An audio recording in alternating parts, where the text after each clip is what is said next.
बुद्धं शरणं गच्छामि धम्मं शरणं गच्छामि संघं शरणं गच्छामि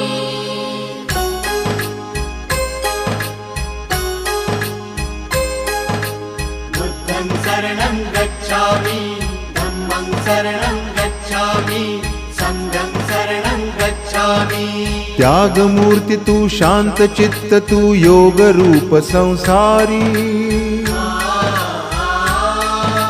दया प्रेम अन मानवतेचे प्रतीक तुझी ईश्वरी सिद्ध मूर्ती सिद्धार्थ गौतम सकलांचा स्वामी